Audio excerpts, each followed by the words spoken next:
This is The Grove Podcast. Hello, my name is Tabs, and welcome to episode 194 of the Grove Podcast. Now, thank you for listening, and I hope you're all doing very well. So, we are just 4 days away from our first proper pre-season friendly, and half the squad is on their holidays trying to regenerate muscles and ligaments. The other half are preparing by playing head tennis in a swimming pool. And so far, we've only signed a third-choice goalkeeper, a squad depth left winger, and a 16-year-old from Cardiff. But don't worry, it's all going to be fine. I mean, all we have to do is close out a couple of pretty easy, low-cost deals for Vini Júnior, Bruno Guimaraes, Konsa, from clubs that are known to be collaborative in their approach to transfers and welcome us always with open arms. So what's there to worry about, right?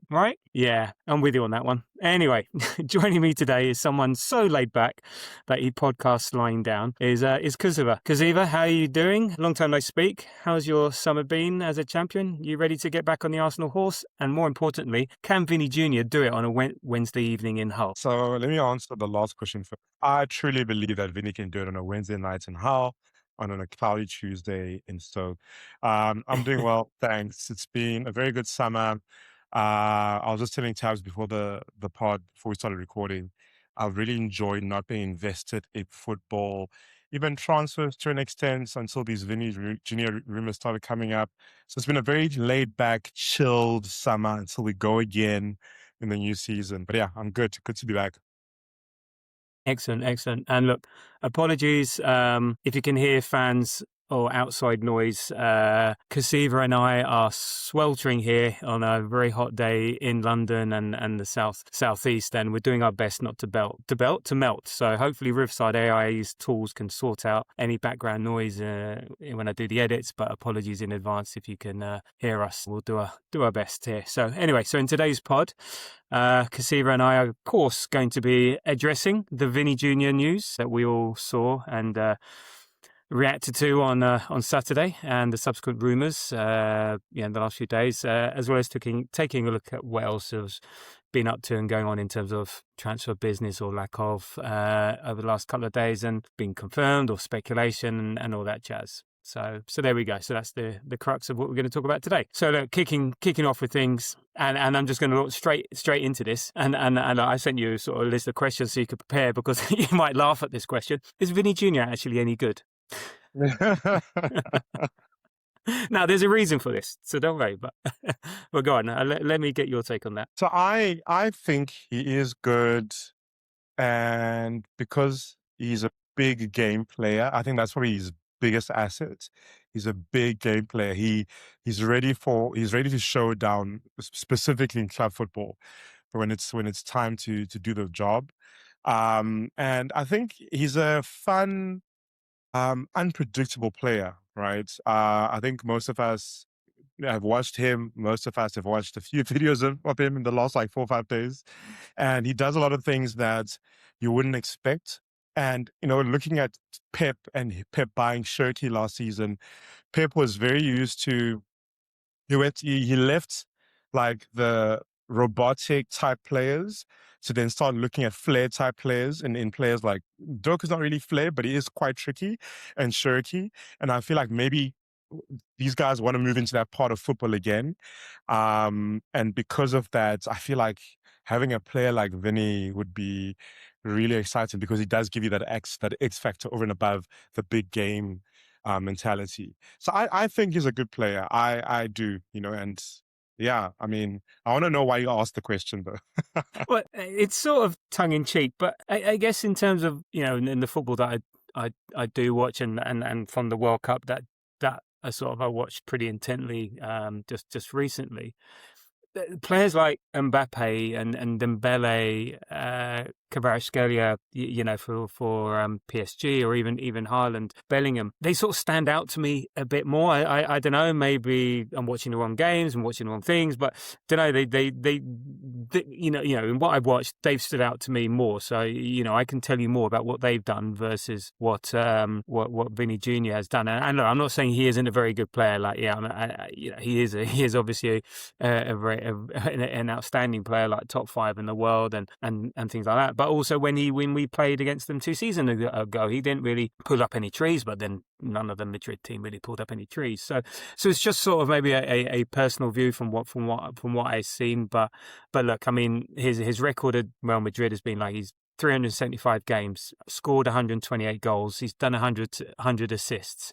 So that's like 0.34 goals per game or 0.61 goal involvements per game. And so as a winger, that's pretty good going. And you say in the big moments, Champions League, 82 games, 34 goals, 33 assists. So look, no, those are amazing numbers, and I'm sure his XG and XA are through the roof as well. It's just he's never popped out on the screen to me like others potentially have. So that's why I was just sort of like trying to get that opinion. But look, he's you don't sniff at the opportunity, and I think like you're saying, he's definitely the type of player that we need to improve our left hand side, and it's funny to say, well, we need to improve our left hand side. So hey, let's get one of the best left wingers in the world like Vini Júnior, and it's sort of just it feels like a massive jump between us saying we need to improve our left hand side to then go and get the best left sided winger or second best in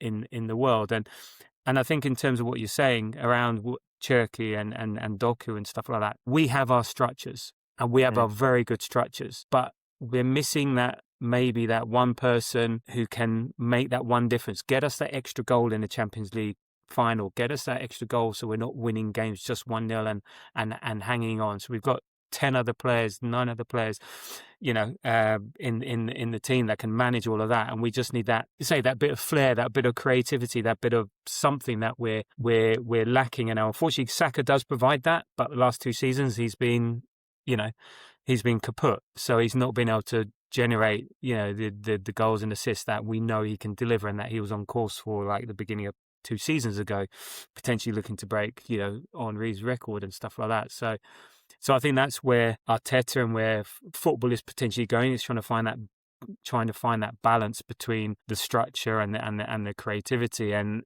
who better to go for than Vini Júnior. So in going for him, what do you think that says about Arsenal Football Club and what we're trying to achieve? So it'll obviously be a massive statement. I mean, even if he isn't the Jude Bellinghams or the Mbappés of the world, I think the fact that he is Real Madrid starting, left wing, who has been in Madrid since he was a teenager, basically, who's won a couple of Champions League. It's a massive statement, and it's I guess a reminder to people that actually, yeah, guys, Arsenal is the best team in the UK.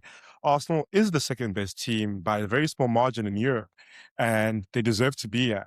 So I think more than the player himself, because I feel like you're right, there are more exciting players that you see doing exciting things. But I think just for the statement factor, it would be a really exciting signing. For the longest time, 7 days, I've been saying, no, he's just using us, and we'll speak about this later, he's just using us for a renewal. But now I'm thinking about it, and when I was planning for this pod, I was like, fuck the renewal. Like, guys, let's make the statement. Let's show people that Arsenal is actually, one of the best, if not the best club in the world. And I also, selfishly, I've been talking about dynasty, and how I felt that us winning last season would be the kickoff or the catalyst for this dynasty. This kind of helps us get to that point. Now that the team has won, they've tasted victory. Let's add a player who's also tasted victory in Europe, and let's take the opportunity to continue leveling up, and not just leveling up, but staying at the top. I think that's the biggest part.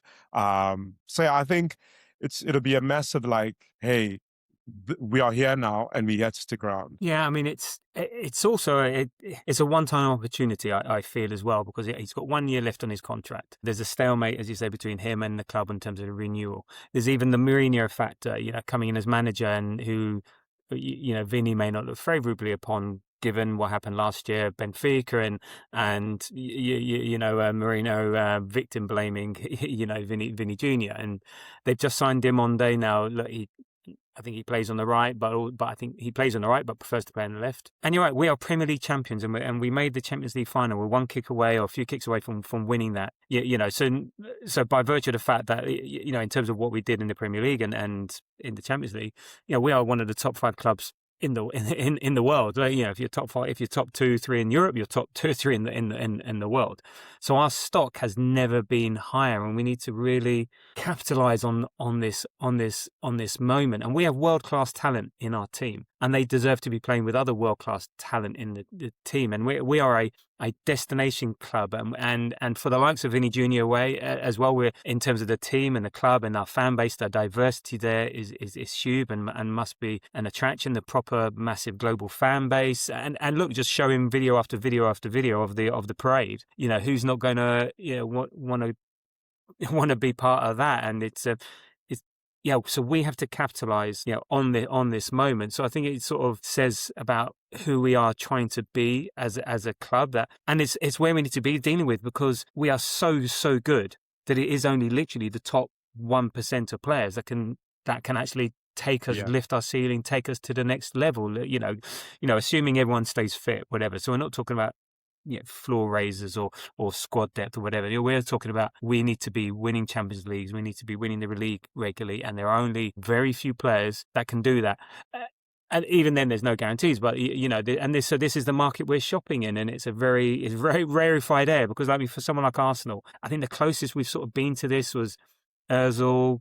Ozil did that. Bergkamp, when he was sort of like damaged goods coming from Inter. Ozil, another market opportunity. Maybe Alexis Sanchez a bit. Henry wasn't Thierry Henry, then, but the future was there. So I think it says a lot about who we want to be. So it's definitely ambitious. That's for sure. But is it achievable? I mean. Is it achievable? So there's one thing, I want to go and buy a Porsche, but it's fucking happening. I can have all the ambition in the world. And look, it's obviously a different situation, but is it? It's funny. You got to be ambitious, and if you don't try, you don't get.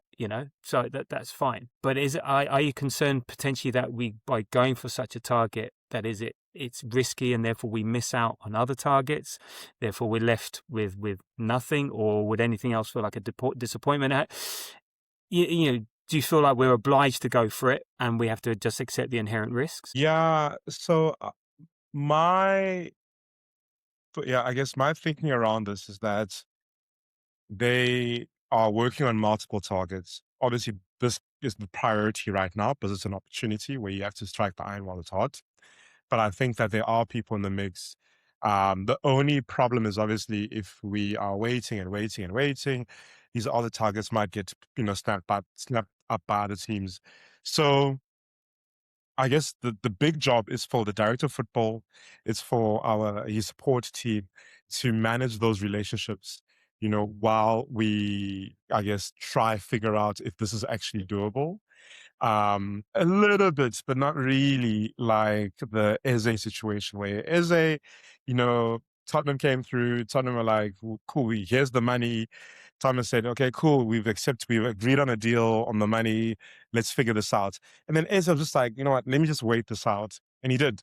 And now we've got a really good squad player who could push himself into the first team if he wants to. So, there is that risk, but I feel like, and I always praise these guys, not praise, but I always just try to remind people that their day job, the reason that they can pay their mortgage is to do this stuff. And my hope is that they know how to navigate a situation where there's a massive player who's got 1 year left, who's kind of negotiating with his team in a team where there's been a lot of weird situations, racism and all that. I feel like, I trust in the team to have a plan B that's happening in parallel to all of this. The thing is so public. So it's not like, we've wanted whoever all the time. No, you haven't. I subscribe to David Ornstein as well, so don't bullshit me. but I guess it's but this is the thing, because at the level we're playing at, there's always going to be players that say, "Oh, no, I'm happy to join Arsenal even as third choice." Yeah. But then, what type of player is that type of player? So even if, so for instance, the equivalent would be Barcola, for instance, who Liverpool are interested in as well, and all the rest of it. And even it happened a bit with Rodgers, and fine, we had our valuation, didn't want to go for it, and we didn't want him enough, and so on. But these footballers, they're not naive to know that they are the only one, but they also got massive egos, so they want to believe that they're the only one. So it's like the cognitive dissonance, a bit like that. They want to feel like they're the only one, even though they know that they're doing so much. So my sort of fear is that, yes, I know, Berta's, his modus operandi is spinning plates and all the rest. We know it. But it's sort of like, do we have to set a limit on this? Do we have to sort of like say, right, or do we push this out till the last moment? If there is an inkling of it happening, do you stay in the game until it's definitely not happening? Even if it means, right, we've got Martinelli and Zolis for next season. I'd say I'll go all the way, man. I'll go the way. We'll speak about Tzoulis a bit later. I feel like Martinelli, like most players, will continue improving. Obviously, it's not he's not a Vini Junior type player, but we saw Martinelli in the World Cup and how he's so good that he was put in an AM position, right? That's how much Ancelotti actually appreciated him. So, I mean, if you're going to go to the wire with a player like Vini Junior, like let's go to the wire, man. Like, why not? But I still do believe that there is a degree of just intelligent man management with the potential transfers that we're looking at. And also going back to your point around the ego, yes, players have ego. They are part of the 0.001%. 100% they have an ego. But, it's when a player like Vini Jr., like if I was Barcola, I'm not going to be mad about, oh, these guys are chatting to me, now they're chatting to Vini Jr., but it's Vini Jr., and in the same vein, like people speak about, oh, Mbappé and Vini, these guys don't like each other. I've seen Vini around Mbappé. They respect each other a lot. Mbappé has won a World Cup. He's been in 2 finals now. He was courted by the French president. Like, I think as much as they have egos, they also respect the best in the game. So I'm hoping that whoever is the second choice, whoever is our plan B, has that mindset. Or maybe actually there's no plan B. Maybe Tzoulis was the player. Now Vini came through saying, "Hey, I might not sign." I'm like, all right, let's look at this. And you don't feel we're getting used to get a better deal? Yeah, I do. I think any time a player is got 1 year left, they're like the team that doesn't manage this player, like they're being used. I'm pretty sure Bayern Munich has like just kind of interrogated it. I wouldn't be surprised if City has done the same thing. He has one season left, like literally in 6-7 weeks, if not, maybe 6-7 weeks. These guys could lose him for half the price in January, and then 6 months after that, they could lose him for zero, right? So, teams know that in a situation like this, you could be used, but also why not take the opportunity? And I do love the fact that, Ornstein spoke about this. My big boy, Sammy Mockbell, spoke about this. So there must be some sort of truth in the mix to say that you could be considering this. And Gabriel Magalhaes, our friend Jesus, our friend Martinelli, the boys are chatting. I know they're chatting. They're saying, come through. I know they're chatting. And then Bruno, I have a feeling, we'll chat about Bruno. I have a feeling he's like, yo, dude, I am going. I'm just waiting for these guys to sort out the transfer fee. But like, come through. Like, let's hang out. So, yeah, we are being used. But I think there is an opportunity. There is definitely something there. There's definitely chat. Like it's obviously okay. These things it's not club to club. It's like agents and intermediaries and stuff like that. But you wouldn't get involved unless you were given a hint that there was opportunity of something happening. So I think we are obliged to investigate this. We're obliged to do something. Imagine if it turned out that he was potentially available and we didn't do anything. That would look even worse on the club. And it's just a really tricky balancing act to see how far how far we push it, how we go. So I think there's definitely opportunity there, because as I said, he's 1 year left in his contract. He's not agreed it. So hey, well, look, if you're not going to do something, we can do something here. And in terms of the numbers involved, from the Kroenkes point of view, and in terms of the American franchises like they've had with the basketball and the NFL, the numbers we're talking about are not big compared to what they pay in the US now. Sure, there's various other reasons to it. So they're not going to get, suddenly, put off by what would be enormous numbers for Arsenal. Like, it would blow it out of the park. But there's ways to make that happen in terms of, like, image rights, signing bonuses, and stuff. So it doesn't all have to be just wages. And you know what? If we win the stuff we want to win, and with all the commercial aspects of it, it pays for itself. It will pay for it. It will pay for itself. I mean, I think he's in the top 5 of shirts sold globally. Arsenal would have to actually do something about Arsenal Direct website, because I don't think it would be able to cope. It would just explode. It would absolutely explode. There would be like about 10 tiers of Arsenal membership just to get anywhere near the club. And if you think the TX is a nightmare now, wait until Vini Júnior joins. So look, you've got to try everything to make it happen. I just don't think it I think we could potentially match figures. It's just whether you'd want to come to potentially. I think it comes down to wanting to come to London, be away from Real Madrid, and the lifestyle and stuff like that. But I don't know, maybe it's of a growth mindset. Yeah, I've got to try something different. If there's anywhere I'm going to go different, that's as welcoming for someone like me. It's not City, because they've got and from a commercial perspective, no one likes them.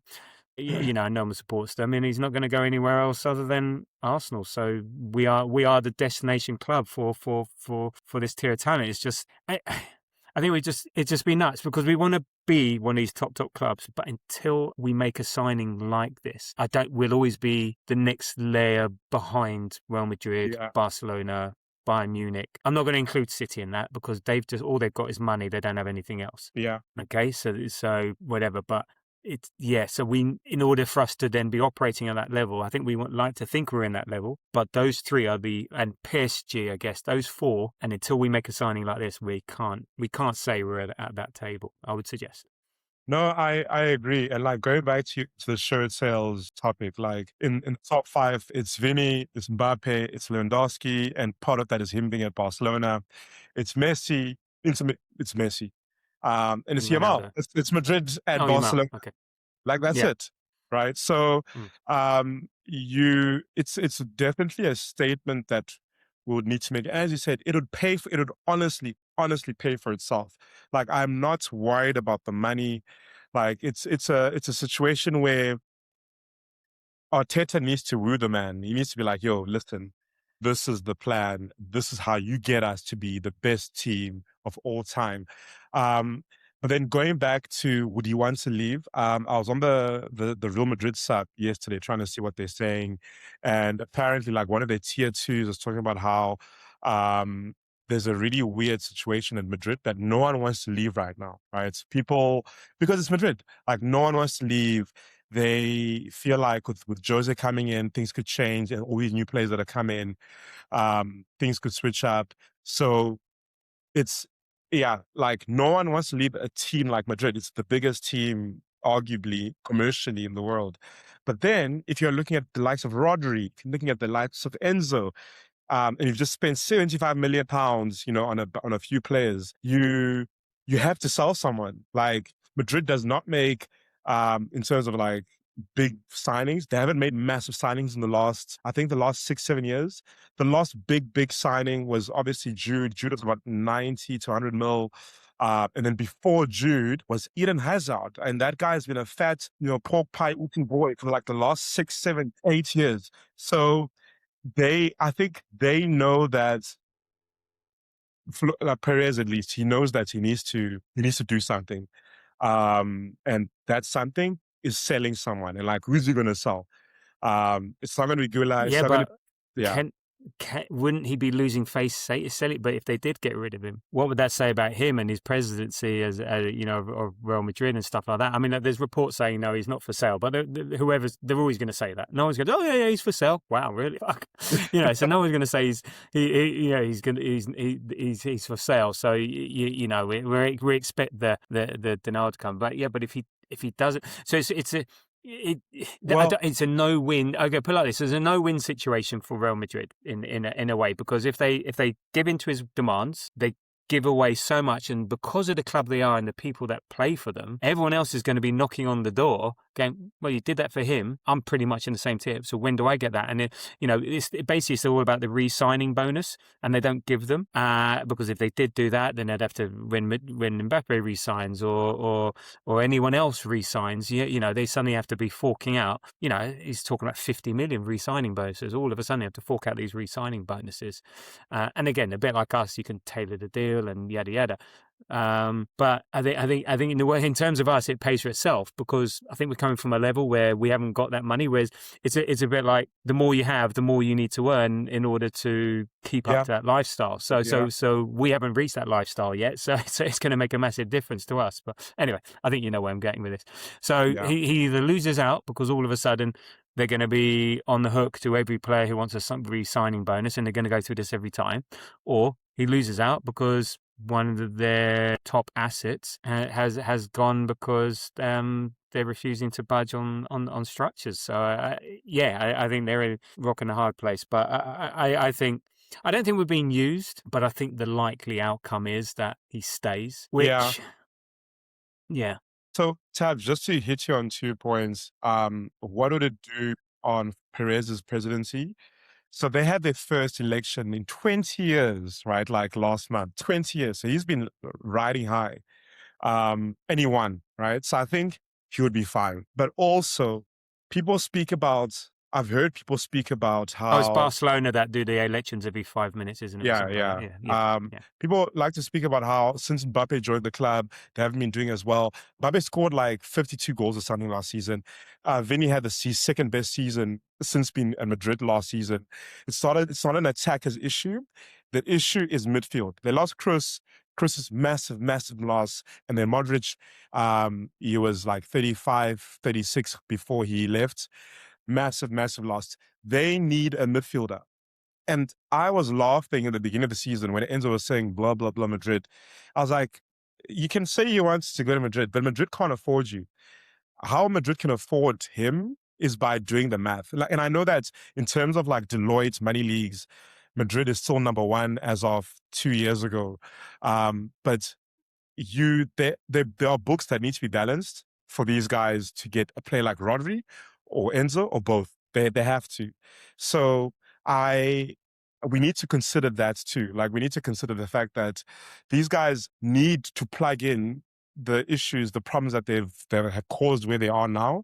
And the only way they can do that is by getting a player that is not 50 million. Rodri is not 50 million. Rodri is more than 50 million. So let's consider that too. But okay. Yeah, look, I'm living in hope. I mean, I'd be so happy if we got Vini Júnior. That cunt from Chelsea went to Real Madrid. That'd be perfect.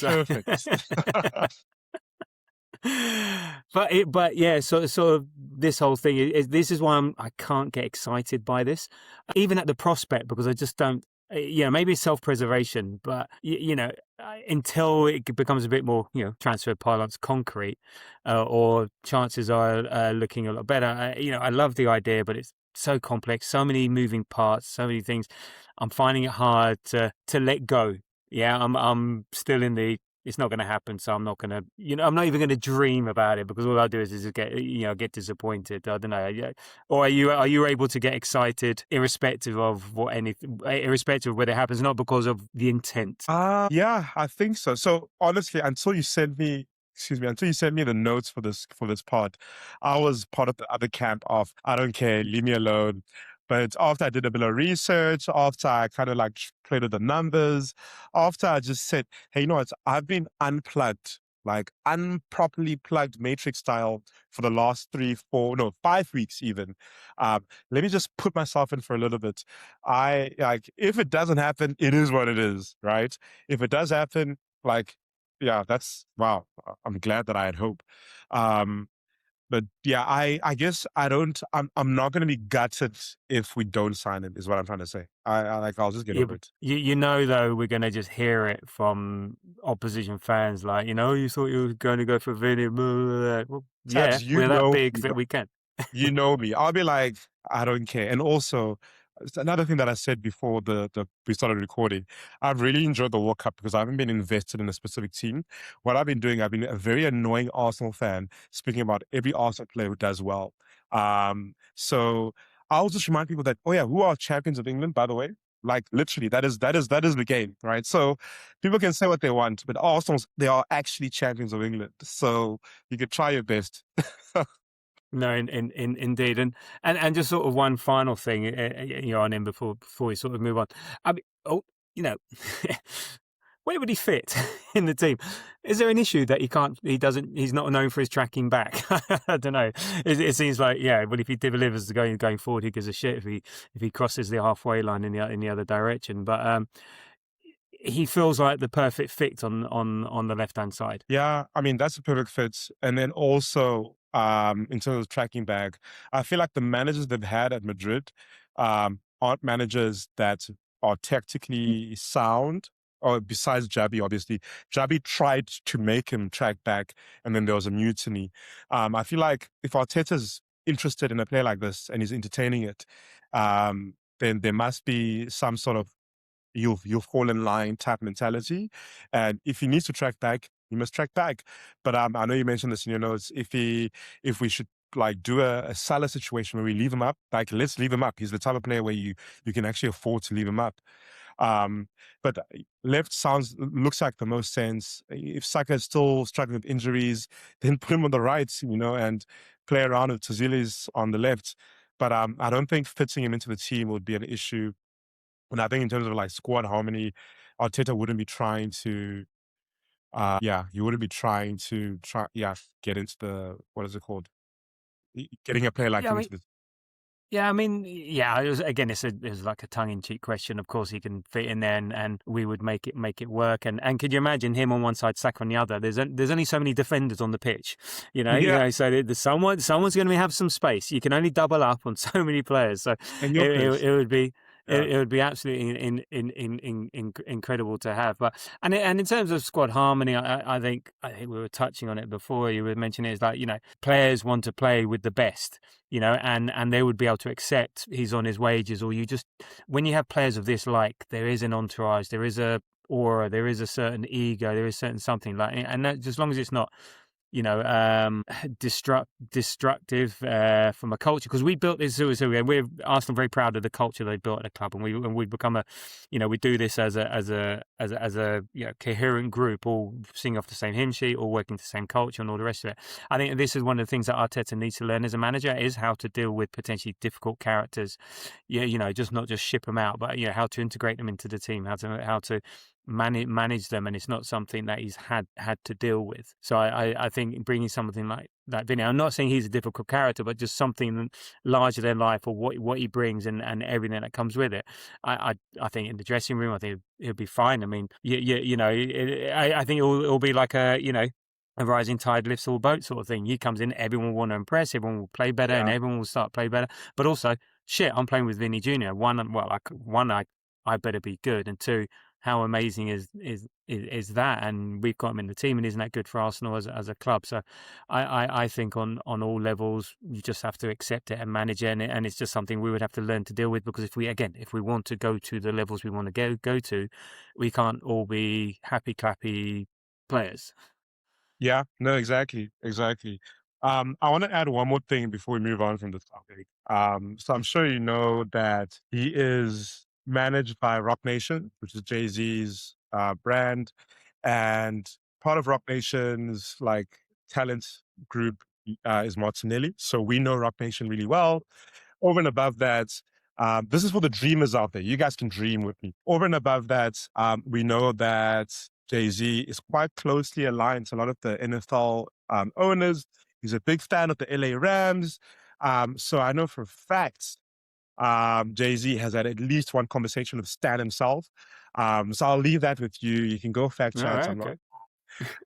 But yeah. Wow, I wasn't expecting that horn bomb.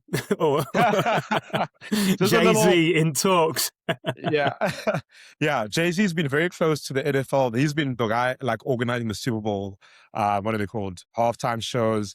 Yeah, there's a lot of talk about how he sold out because now he's acting and hanging out with the billionaires. But yeah, do your own research and you'll be like, oh shit, Kusiva was right. Actually, these guys know each other. There we go. We'll post that. Jay-Z is in negotiations. He's the middleman between Arsenal and Vini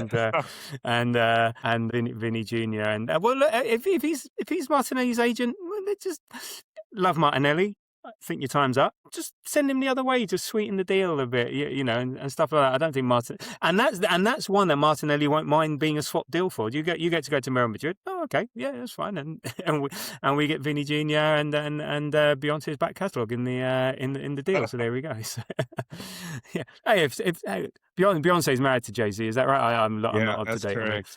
That is so correct. Why the fuck is he letting her sing at the Tottenham Stadium? That's what I want to know. Anyway. Sorry for another day. Right, anyway, I think we're going off on a tangent here. So, on to another Brazilian, Bruno Guimarães, and he wants to come. We want him. Do we just pay the 5-10 million difference and just get on with it? So I'm not going to give you an easy answer. I am a haggler. Obviously, the context is extremely different. I haggle £10. These guys are haggling £10 million. But I'll continue haggling. I think it sounds like they were told a fee, and now Newcastle is being a bit weird. And also, it makes sense that they're being a bit weird because Tonali's gone. They need to figure out who their replacements are, right? So, I think the haggling is fine. I don't think we're going to lose out on this player at all. So, yeah, I think just continue haggling. Like, I'm patient. I've seen our club do what they needed to do to get a player over the line. We saw it in the Gyökeres last season. What is his team? Sporting or whoever it was. Yeah, they Sporting. accepted a bid from United that was a bit more than us, or the structure's a bit better than us. But the player wanted to come to us, and we got our player. You know, so kind of like Eze, even though the amount is about the same. So haggle. But that's because I'm a haggler, not because I feel like this makes sense in the context of all of this. Okay, so in this context, because I said he wants to come, we want him. He has said that he's not going to do an Isaac. You know, and I know there's negotiation tactics, and you know we have our valuation, they have theirs, and surely we can meet in the middle. But like you said, they're sort of a bit stuck. They've lost Gordon, they've lost Tonali, you know, so losing their captain, their best player. But then again, he's 28, 2 years left on the contract. Best opportunity really to cash in. It's a sort of tricky one. And look, he's meant to be reporting back this Friday, so I think it's going to be interesting to see what happens on Friday. I think it's it's just going to be noise around him, but I think we can be a little bit patient, but knowing the state, as I said, of Declan Rice's body that's just been held together by skin at the moment, he could do with coming in, because as I said, he's had his 3 weeks since the World Cup. He wouldn't have had an played season last season, so he could come straight in and be ready for day one, whereas I don't think Rice will be. So I think at some point we need to just get it done. If it's going to happen, get it done, or again pivot, because again we're like 2-3 weeks away from the beginning of the season, or 3-4 weeks away from the beginning of the season. There's not a lot of time to integrate players, get it done, and these things take time. So I know I'm there's haggling, and then there's it's a tough one. The thing that gives me hope is that it's been managed by Kia Jarabchim, who's the agent, and I rarely, if any time, see him not getting what he wants, and I'm sure he wants this to happen. Yeah, I agree. And, as much as the weird transfers like Willian, we have a good relationship with this guy. We've had a good relationship with him for a very long time, which is why this is one of the main reasons why I'm like, not haggle, because Kia would have told us the number that he probably spoke to the owners of Chelsea, Newcastle about, and you would have said, guys, just drop this number and then these guys should be okay. Now they're just being a bit weird. And I think a big part of them being weird is because, as you said, Gordon is gone, Tonali's gone. So they're probably scrambling, trying to figure out, okay, what do we do in the situation? And he is their captain. Arguably their best player before he got injured last season. I think every game he had played, there was like a 96% win rate, something ridiculous like that. He is a phenomenal player for Newcastle. So, yeah, I think Kia will help us get it over the line. And I do hear your concerns about Rice and his paper mache hamstrings, but I think that Bruno will be part of the tour. We've been hearing it's close for a few times. Like, stop edging me, but it's okay. I understand. I think we'll be fine. Okay. Well, yeah, no, I hope so. I think he'll be not just for protecting Rice, I think he'll be a great player to have. And again, he's another player that just lifts our level a little bit, just adds a bit of steel and guile into our midfield that we're potentially missing. And he's just another sort of piece of the jigsaw that'll, and the age doesn't concern me. Like, sometimes you just got to, if it's the right play, you pays the money. We can sell him for half the price or a third of the price in a few years' time. But yeah, I think I think we get this done. It's just, again, it's dragging out. It's tough, and all the deals, as I said, we're dealing with are tough because it's the type of player we want to take, players that other teams do not want them to leave, and that's never an easy thing unless your name is Tottenham or Chelsea, where you just bend over and give them what they want, sort of thing. So let's see. So and I think your point is, I think there was that gentleman's agreement, and I think 60 million was talked about, saying, look, you can start talking to clubs at 60 million, but if we're not in the Champions League, and I think they've sort of reneged on that. And there's no club to club. This is all done by intermediaries. And so once a sort of fee has been agreed in principle, then we'll go in and say, right, here you go. Let's get this done, because I think on the player side, it's clear, so it's done. I'm just worried if we do this, is it when we're dealing with the devil? What's going to happen? The end of the devil, is what I'd say, and everyone else. True. There we go. Right. Okay. So before we carry on, just a quick favour to ask, and this seems to make a difference, so I will keep asking this favour. So if you're enjoying the podcast, it would be really appreciated if you could leave a little 5-star rating and subscribe on the podcast apps, on YouTube channel, at The Grove AFC, wherever you listen or watch. Really does help us. Helps with the algos, helps with listener numbers and stuff like that. So yeah, appreciate it if you could do that. It takes no time at all. And if you've done it already, thank you very much. And if you haven't done that, so why not? Right, there we go. Saliba. We lose 3 times as many games without Saliba than with him. How worried are you about his back injury? My God, back injuries. My best friend's wife had a back surgery. Obviously, she's not a professional footballer, but yeah, that shit would debilitate you. I am worried, and more so about his life after Arsenal and his life after football. I think these players don't be so nice and don't give a shit. I'm talking about Arsenal winning the Championship next season. Yeah. Oh my God. No, I'm joking. I don't know if you played Football Manager, but in Football Manager, there's an option when someone gets injured to give them an injection or to do like the full length like injury thing. Saliba's the type of player. Inject. You give him an injection and he just move on with it. What happens after his career, making 200-300K a week? That's his that's his story. Chaz is literally like waving it off, saying, "Yeah, that's his problem." How do you feel about that? How do you feel about Saliba and his back? Yeah, look, it's a concern, and I launched in straight with that stat. So, when he's played with Saliba, we won 90, drawn 25, lost 16. So that's a 0.687.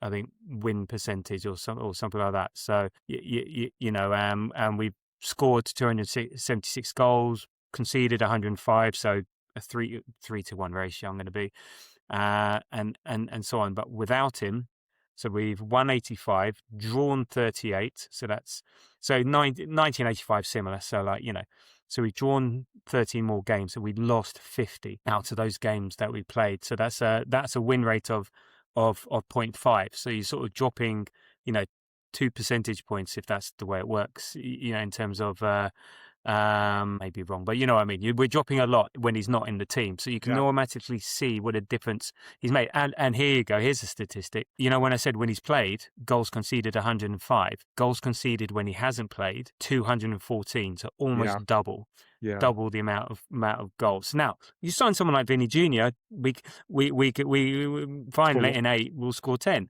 So it's fine, but it's a concern, and we've got to go in understanding that next season that he is, again, one of the top 1 defenders in the world.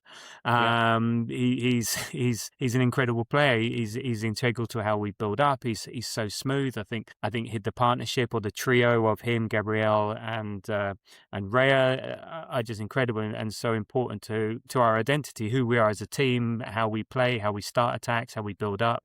He's sort of sneakily like not quite our quarterback, but he's the one where everything sort of starts off. He can bring the ball out in his passing ability, potentially breaking lines with some runs that he does, and he sometimes goes so far ahead to say, where the hell are you going? But yeah, he's that sort of player that he makes such a difference in terms of how we play. But then defensively, so smooth, so calm. He's one of his way. I think it's like as Maldini said back in the 90s or 80s or whatever. He said, like, if I have to slide to make a tackle, I've made a mistake. And Saliba seems to be. It's very rare that you see him make sliding tackles, but he's always intercepting or doing something right and part of the defense. So how do you think we then deal with his absence? Do we go for someone like Konza? Or do we shift our right backs into that position and we go for a younger right back? I don't know. How do you think we need to deal with his absence? So he's going to be out for at least 2-3 months, I'd suggest. Yeah. So I completely subjective view on Konza. I don't like Konza because the one time I was a little bit invested in a team in the World Cup was when Argentina played England. Konza, it's the last 3-4 minutes. Konza's on the right wing, tries to cross it in. It is the first man twice. And I'm like, bro, you don't have the technical quality to play for Arsenal. So for me, Konza is a no, but that's completely subjective. If our talent, I love that judging a right-sided centre back on his ability to make a pressure cross in the last seconds of a World Cup semi-final. But there you go. This is why you got to judge him on one thing. We recording this fun for our fan opinions. But if our talent ID team is looking into him, it means that they do see something. And the price is crazy, but also a lot of the prices are crazy. So I think we should definitely sign another centre back. I'm still worried about Calafiori. I'm still worried about Timber. So I do believe that we need someone. If we do not sign him, I think Mosquera, honestly, I feel like he could hold his own. He was 21 last season. For 3-4 months while we're trying to defend the title. I think so, and he started well last season in a game against the reigning champs. And then obviously it was a bit of up and down. There was a period where Gabriel and Saliba were both injured for a bit around December. Our stats dropped, but then he's had a full season at Arsenal. He's a winner. With players like that, they are only going to improve, right? Unless they get an injury, a freak injury, they are only going to improve. So I mean, I guess the point is, my first preference is Konsa. If we don't sign Konsa, I do feel like Mosquera could hold his own. I do believe that. Worst case scenario, Timber, but we know Timber has his issues. So, it's my first point is Konsa if we do sign him, and then if it's not him, then I feel like Mosquera could hold his own. Okay. Look, I mean, Konsa, I think the one good thing is he's Premier League proven, and he's played significant number of minutes. For Villa. He's been a regular for them, England international. Despite his right wing crossing ability, he can play right centre back. He can play right back. The thing is, you pay they want 60 million. We're not paying 60 million for him. So I think 40 million would be about right. for a player that age, and he's got a number of years left in him. The thing is, do you then end up having someone who's surplus to requirements? I mean, look, we need as many players as possible given the state of, as I said, you talk about Timber, you talk about even Ben White, Gabriel, Calafiori, it's not like they're all sort of the most robust players at the moment. So, and there's plenty of minutes to go around, but centre-backs tend to play 80-90% of the games. It's not a hugely rotational position, but maybe that's for Villa, that's for Arsenal. You look at City and they would always chop and change. So I don't know. I'm if I could be confident in Ben White or Timber, I would move them in to right-sided centre-back. Yeah. You've got Mosquera there as a backup if need be. You've got them there that can play right back, and then I'd bring in a right back, because that's an area that I don't think would be surplus to requirements, because I think we do now have to hang on to Ben White, but then this would be Ben White's last season, and then we've got the ideal replacement already there. It's just, how robust, how can you trust those players to stay fit? Yeah. I mean, I know we've been looking at someone like Fresneda from Sporting. We've been looking at maybe a couple of others at the right centre-back. So we definitely need to do something. But is it 40 to 60 millions worth of business? That's hard, because, we'd just have to sell, another million Vini Junior shirts to pay for that. So I don't know. Yeah, exactly. Yeah. I mean, exactly. do you trust? I mean, yeah. So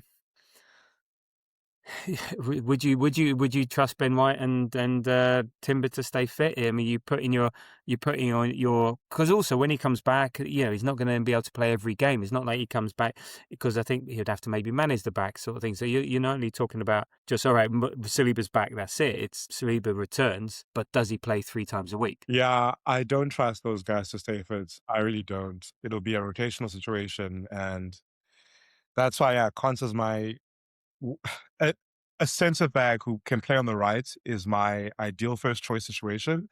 Ideally not Fernandes. He was not great for Sporting last season at all, so I don't like the legs whatsoever. But yeah, to answer your question, I don't trust those guys to stay fit. I really don't. Like, I think that's the truth. And California, we have 3 really injury-prone defenders, and we need to sign someone. We do, yeah. Well, let's hope our scouting team do that. I think that's something we will do. That's something potentially we can do late on, depending on the state of White and Timber, whether there's something we have to do early or late on. And again, you can't, we in pre-season you're going to see the likes of Salmon in there and others sort of playing around, but it'd be interesting to see. Ben White said he's been basically training all summer, so just to see how that is. I mean, there was panic because of a BBC article saying, "Oh, Timber's return to Colney, from the camp in Girona," but it was planned and it was all part of the rehab and all the rest of it. But if he's still all planned and part of the rehab, then what's he going to be like first game of the season? So it'll be interesting to see. Yeah, interesting to see how they pan out. But there we go. But yes, again, somewhere that we need to do business, and it's just unfortunate that funds have to be directed there. I think Stones potentially would have been a good option, free transfer.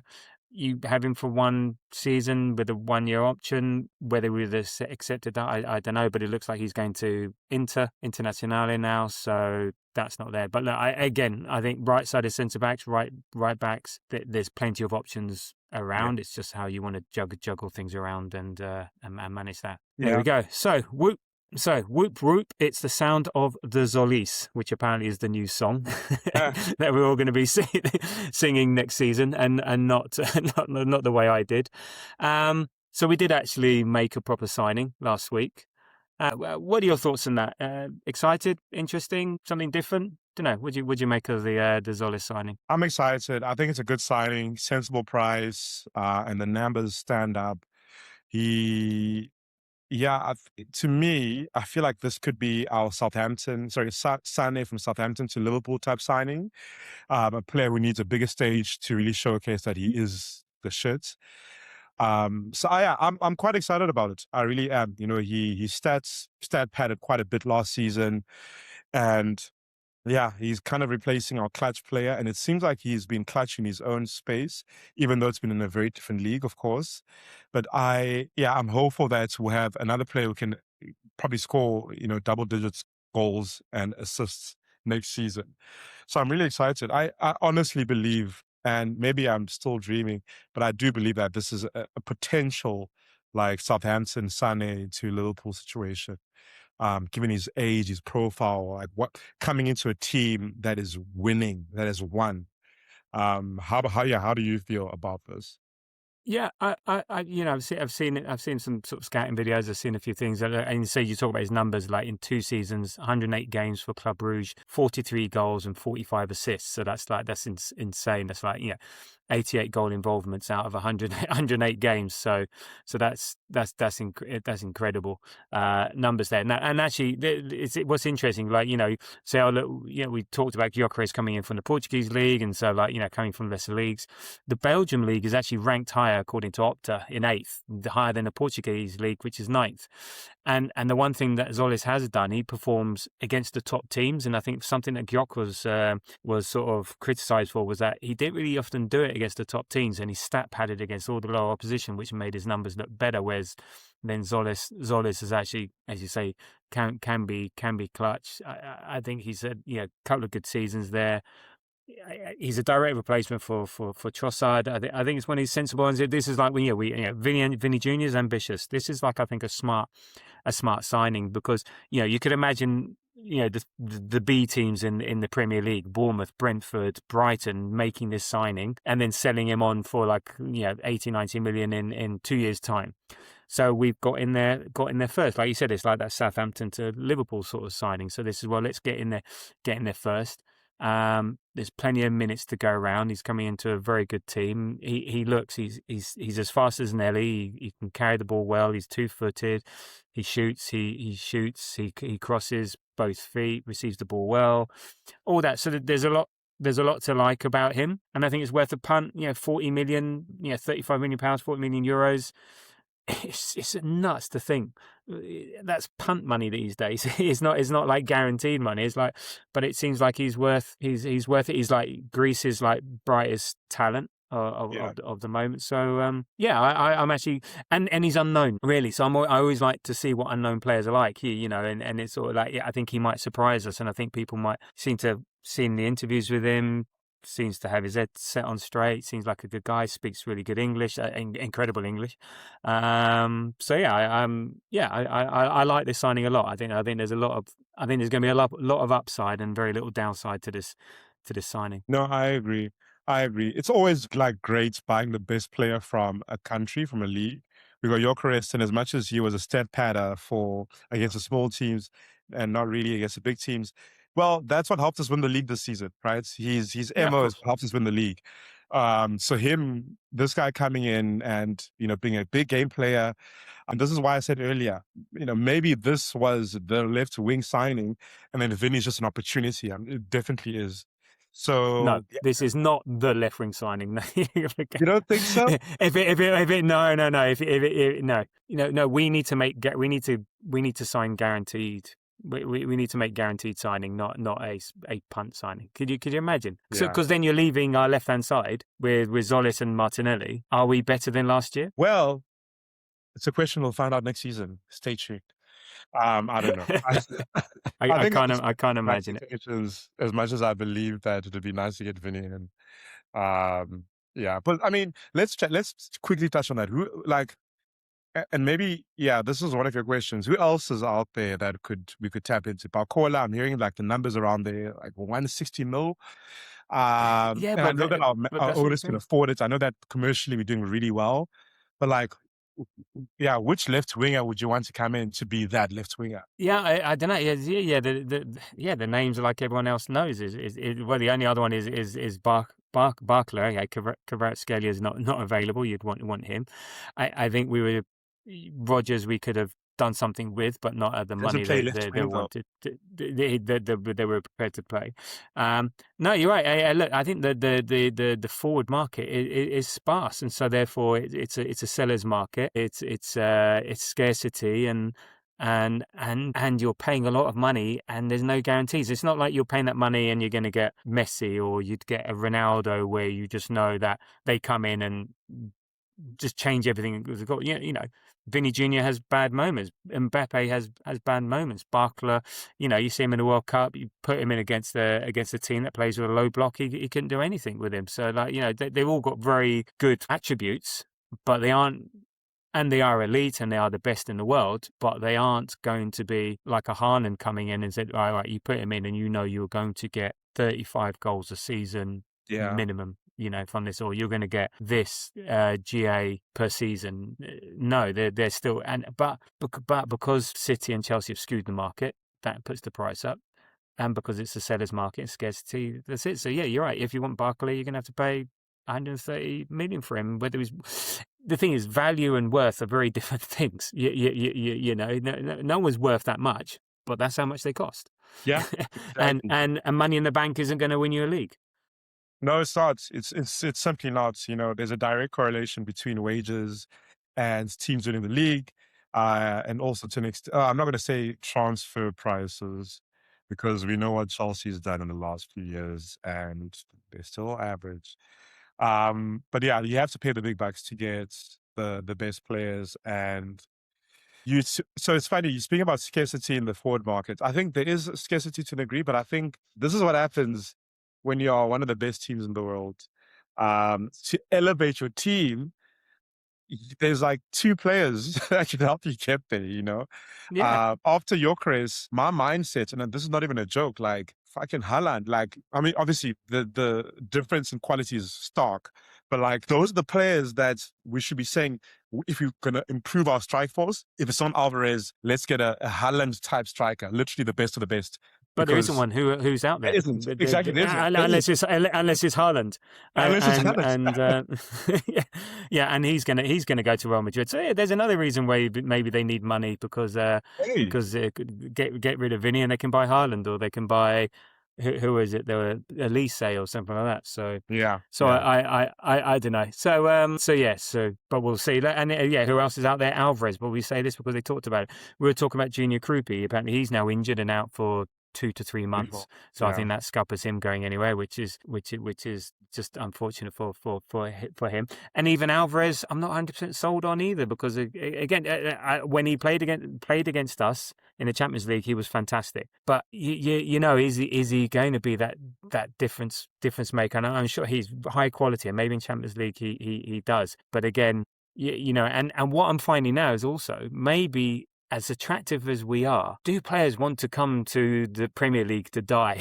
And I mean that figuratively, in terms of what I play 70 games a season and I'm actually shagged, and I can pay half the amount of games for the same amount of money, and I get a tan at the same time. So you know, it's all of a sudden, can these players cope with the demands of what we want, and the robustness and stuff like that? So again, and that's maybe what concerns me about Alvarez.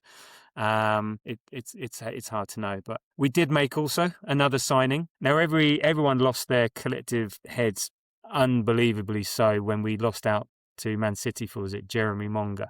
And it was just absolutely ridiculous, just everyone acting around like a teenager that no one had ever heard of, no one had ever seen, that went to City because they paid twice as much, both in terms of wages and fee. And we signed a guy called Alex Donchu from Cardiff, 16 years old. So we're planning for the future, but I'm just more bringing that in here just to show that everyone. I said at the time, there are so many super talented teenagers for a lot of these clubs across Europe. There's even a top 50 list. I just searched top 50 youngsters 16, and bang, you get a list ridiculous, like across Europe. So there's always these players. But City are paying some of these guys $1 million a year, and we're not going to do that, and nor should we do that. And fine, if you want to do that, fine. Look, it's a short career. You've only got one time. You never know what happens. Fine, take them out. I'm never going to chastise anyone, but also don't chastise Arsenal for not paying that sort of money as well, because also City can only stock up on so many of these players. So apparently we got a young 16-year-old, you know, obviously goes into the youth levels, maybe send him out on loan. He's had some first team experience at Cardiff. Yeah, a talent, but he's 16. Who knows? We've got our own talents. So let's see. That was just the last bit of business. And there we go. And look, we're heading into friendlies now. So we played Girona on Saturday evening, and the pre-season friendlies start. I'm pleased that we're not going on some far-flung tour to Asia or to the US, because I just think the players just don't need it, don't need the fatigue that comes with it. But I think some teams are in New Zealand, some in Australia. But I mean, do you have any expectations of pre-season? Anything particularly you want to see, or just make sure no one gets injured? Yeah, that's the number one. Make sure that no one gets injured. I'd love to see Sullivan play a few games, see how he's, I guess, showing up. He's young. He played like 2 games last season. He's a winner. He's a Premier League winner. So it'll be cool to see him step up a little bit. Because if we don't look outside, maybe we need to get someone to replace Saliba. Besides that, Marley Salmon is not the answer. He's not the one. He's not the answer. I'd love to see Ethan get a chance. I'm curious to see if we're going to cash out on him. It'd be a good opportunity to cash out. Obviously, he did not do a lot in the second half of the season at Marseille because of the manager change. Good option on the bench, but then also when our team is fully fit, which is hardly ever, players like him can actually fit onto the bench. So maybe that's an opportunity to cash out. I guess the biggest thing is the players who did not have a preseason last season, I hope they have a preseason this season. The likes of Gyökeres to an extent. He kind of did actually. No, he came quite late. He came quite late. So no, he was playing catch up. He was on the plane straight to Singapore, and I think he was always playing catch up. So actually. But how about you? Anything you expect in the preseason games, player-wise? It's interesting. It's gonna frustrate. And on the point of selling, if we do go for Vini Júnior, we do have to sell some players, and the likes of Waneri are just easy, pure profit. Players. It's going to sort of frustrate me a little bit. I'm looking forward to seeing Zolis. We are going to have to rely on some of the fringe players beginning of the season, depending on the state some of the players returning from the World Cup and all the rest of it come in late and so on. But the likes of Jesus is still at the club. The likes of Fabio Vieira is still at the club, and look, we've got to put out an 11 or even 20 players during these pre-season friendlies. I just want them gone so that we've got rid of them, we've got some money for them, we can move on. It's like a hygiene issue, and they're sort of hanging around, and I mean that in the nicest possible way, and it's just sort of like I don't even want to see them in pre-season friendlies because they're not part of our future. Yeah. So just go with it. And look, we need to find sellers. I mean, Hamburg are interested in Fabio Vieira. We want 20 million for him, which is our right, and we've been called bad sellers, so fine, stick it out. They can't afford that. So then it's the case, do we have to just take a hit on that one and just write 10 million, go, but and the same as Jesus, he's not part of our future. But also, if you're a player, you think, well, I'm going to hang around as much as possible, get the money from Arsenal as much, because they're going to get bigger wages at Arsenal than if they go elsewhere. What's the rush? So it sort of tinged me with excitement about. It's sort of a bit of an odd one because players aren't there from the World Cup, so you're not going to see them. Yeah, there's no new signings apart from Zolis I think I've forgotten his name. Yeah, the goalkeeper from Leeds. So but that's not going to. Zolis is going to be interesting, but he's not. So you can't get excited about new signings as such. And then you've got these hangers on. So actually, pre-season is going to be shit. There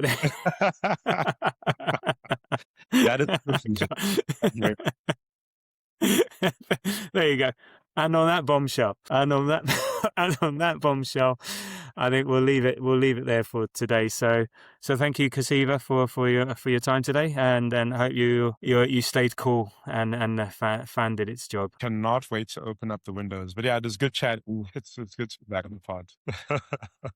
It is indeed. This is your pre-season training. There we go. So you're getting heat acclimatized. There you go for future pods.